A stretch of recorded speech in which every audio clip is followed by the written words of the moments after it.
We depend a lot on technology. It helps make our lives and jobs more efficient, and we routinely search the web for the information we need. It seems like almost everything is at our fingertips with a speed and depth that were impossible a decade ago, and internet access has broken down many barriers to gaining information. The convenience of web access also makes it easy to forget that we need to protect and care for our information. Easy access can strip away our wariness of strangers, and it can allow someone to gain access to sensitive information that we would never hand over to a stranger in real life. Cybercrime might be a bigger problem than you think. Currently, it costs the global economy over $400 billion a year, and even though it's hard to determine the full costs of cybercrime, the effects are widespread. Cybercrime affects not only bank accounts, but also the personal lives of everyone involved. No one wants to be a target. You play an important role in the security of your information and that of your organization. By knowing and using best practices of cybersecurity, you'll be able to protect yourself, your information, and your employer's information against preventable breaches in security. Over the years, cybercrime has become a significant problem in the US and Canada. Over the past 5 years, more than 332 million records with sensitive personal information were at risk because of security breaches. And in just the education sector, more than 5.8 million records were exposed. In Canada, the direct cost after a breach occurs is, on average, about $108 per record. But when the costs of notification, detection, and escalation are added, the average comes out to about $255 per record for all industry classes, making the average total cost of a data breach nearly $6 million. When you consider that thousands or even millions of records are exposed in an average data breach, the cost to individuals and organizations can be astronomical. The effects of cybercrime can be serious, especially in our communities. It can cause erosion in confidence, and it can increase liability for those who have experienced losses. Identity theft is also a growing threat for adults and children alike, and many organizations are increasingly targeted for highly desirable information, commonly used for fake IDs. This includes social insurance numbers, addresses, and full names. Some of these crimes are perpetrated by insiders with the knowledge to defeat the security precautions that their organizations have put in place, but they're often the result of employees and contractors who don't take safety precautions as seriously as they should. Next, let's go over a few terms. The term malware is used to describe a variety of software that's created to act maliciously and destroy or access a computer's information without the knowledge of the user. This software is often launched through a link on a website or email that installs the software in the background. Crimeware is malware that is used to find information on a computer to use for illegal activity or to hold the information captive. Common targets include bank account numbers and passwords, large batches of social insurance numbers, and names. A type of crimeware called ransomware actually locks up a computer through encryption and threatens the user with destruction of the data if a ransom is not paid to an untraceable account.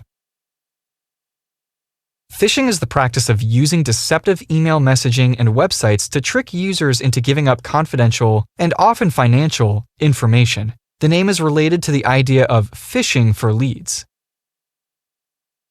Cyberespionage is an attempt by competitors or hostile nations to destroy or steal information that is held by another company, country, or institution. The goal is to steal information and cause a disruption to gain an advantage. Most of these exploits depend on tricking users to accept a download, click on a link to a dark site, or click on or reply to an email. Common sense and vigilance are the best types of protection against cyberespionage. Click-through agreements are commonly used by online software companies to gain user agreement on licenses before users can access the software. Its legal definition states, a click-wrap license presents the user with a message on his or her computer screen, requiring that the user manifest his or her assent to the terms of the license agreement by clicking on an icon. The product cannot be obtained or used unless and until the icon is clicked. This means that if you don't click on the OK or the I agree icon, the software will not be available to use. Though this may seem like a standard practice, click-through agreements can be used to take advantage of your information. Sometimes sites will ask you for your permission to track and use your information without your knowledge of it. End-user license agreements and terms of service are commonly used for this type of threat. These terms are typically never read, but they can allow highly invasive scans and data scrapes which can put you and your organization at risk. They may even require that you renounce some of your legal rights and limit your negotiating power if a problem arises. You'll often see these the moment you enter a site or before you view certain content. These take-it-or-leave-it agreements are controversial, since they've been claimed by many to take away users' rights. But they also pose real concern in the context of cybersecurity and how they can get us to click on and agree to something we don't understand. Security breaches in recent years have had three primary causes, most of which stem from poor practices in the workplace. These include negligence, caused by employees and contractors; malicious and criminal attacks, including both external and internal attacks; and system glitches, including a combination of both IT and business process failures. Improperly discarded documents and stolen devices also account for a large number of compromises. When hackers attempt a breach, often they'll try to leverage and exploit the human factor, which can typically lead to internet password fraud, identity theft, corporate hacking, cyber theft, and cyber espionage. Even organizations with the best resources and practices are still vulnerable to data losses. Unsafe practices in the workplace might even allow employees to access their accounts long after they've left an organization. So, how can we protect ourselves and our organizations from the dangers of internet fraud? People who collect sensitive and personal information will try to identify and exploit human error. Users are often willing to click a link in an email from someone they don't know, but who claims an authoritarian or tech support persona. Due to these issues, many organizations have created cybersecurity compliance requirements for their employees. And in recent years, legislation targeted at security and privacy breaches has held organizations and their employees liable. Check with your supervisor regarding the details of your organization's requirements for cybersecurity compliance. Protecting yourself requires security practices that may not always be intuitive. And to combat the ever-present threat of cybercrime, you'll need to better understand the why and how of protecting your information. Each year, we discover new vulnerabilities in websites and in the software that we use. And often these points of access are due to negligence or simply a lack of awareness, either to the threat or to the importance of security precautions. They can cause problems for ourselves, our families, and our employers. As it turns out, many of these soft spots can be mitigated.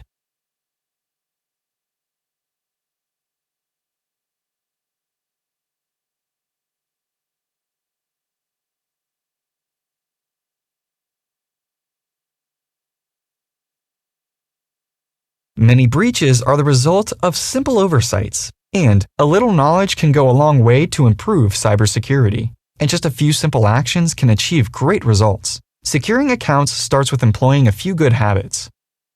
To start, always protect your user ID and passwords, your online activity, your digital footprint, or the data you leave on the internet, and your online identity. Always be on guard when you interact with strangers online or on the phone. Many people will often give up critical access information and find out that they were targeted after the fact.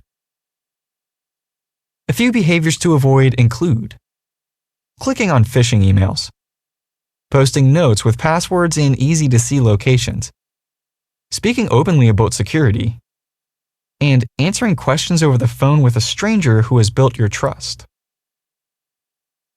Unsolicited requests for our personal information often try to create a sense of urgency to prompt a response. They solicit our cooperation in giving up details that can be leveraged to access our accounts. Make sure to investigate and verify suspicious emails, messages, and phone calls that you receive.